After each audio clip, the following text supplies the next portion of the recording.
Assalamualaikum, jangan lupa subscribe ya.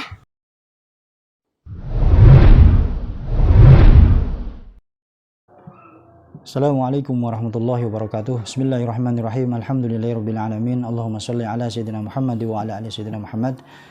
Sahabat-sahabat channel KM yang dimuliakan Allah Subhanahu wa taala, alhamdulillah wa syukurillah kita masih diberi kesehatan oleh Allah Subhanahu wa taala sehingga kita masih bisa mengerjakan aktivitas-aktivitas kita. Dan mudah-mudahan semua apa yang kita kerjakan mendapatkan bimbingan dan juga ridho dari Allah Subhanahu wa taala. Amin ya rabbal alamin.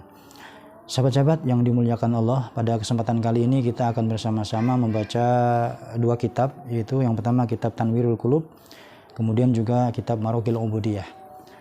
Nah, yang akan kita bahas sahabat-sahabat pada kesempatan kali ini adalah kenapa kita harus mengerjakan yang sunnah. Sementara Allah Subhanahu wa taala sudah memberikan kewajiban kepada kita untuk mengerjakan yang wajib. Tapi kenapa kita harus mengerjakan yang sunnah? Untuk mengetahui jawabannya, mari sama-sama kita simak penjelasan dalam kitab Tanwirul Qulub dan juga kitab Marokil Ubudiyah. Bismillahirrahmanirrahim.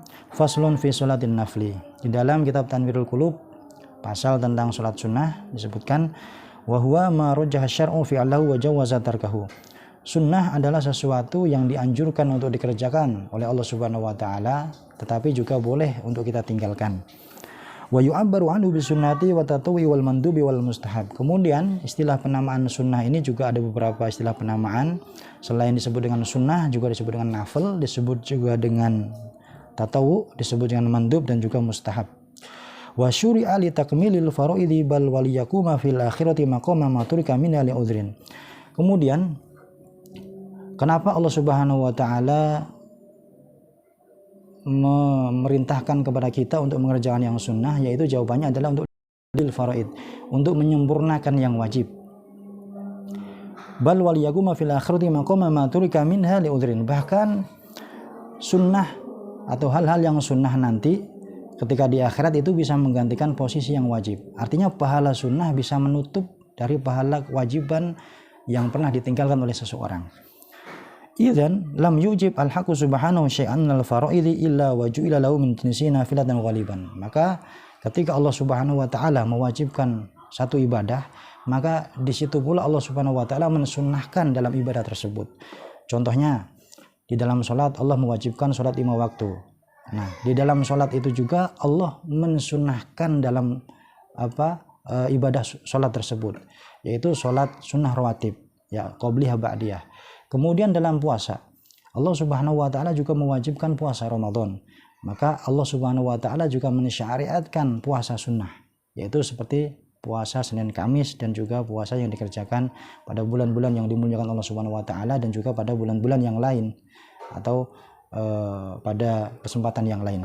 Kemudian Allah Subhanahu wa taala ketika memerintahkan seseorang untuk mengeluarkan zakat, maka Allah juga mensunnahkan juga dalam sedekah.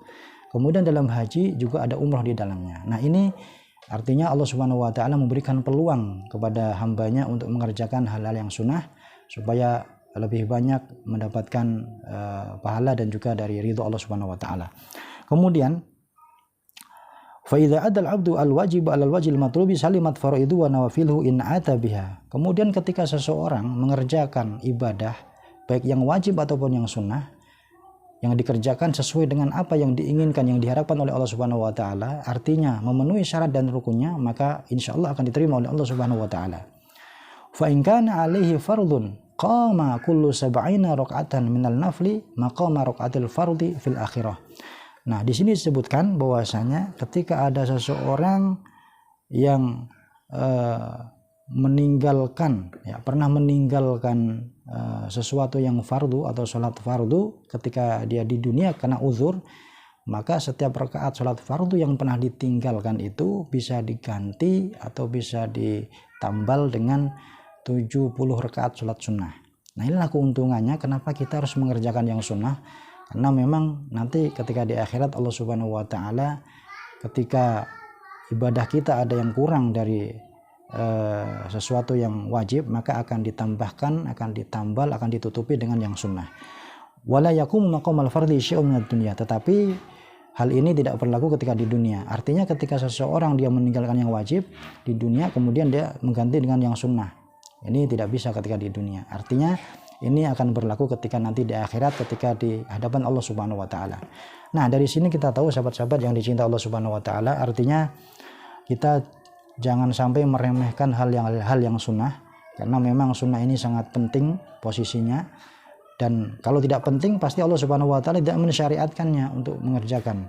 Ya, maka dari itu mari sama-sama kita perhatikan ya hal-hal yang sunnah, baik itu dari sholat, kemudian juga dari puasa, dan juga dari ibadah-ibadah yang lain, agar kita mempunyai cadangan banyak tabungan amal di hadapan Allah Subhanahu wa taala.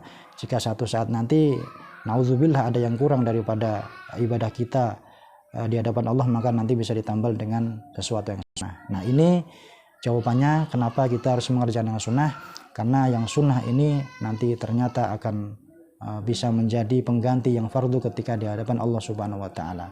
Demikian, mudah-mudahan ini bermanfaat. Terima kasih. Wallahu a'lam bishawab. Assalamualaikum warahmatullahi wabarakatuh.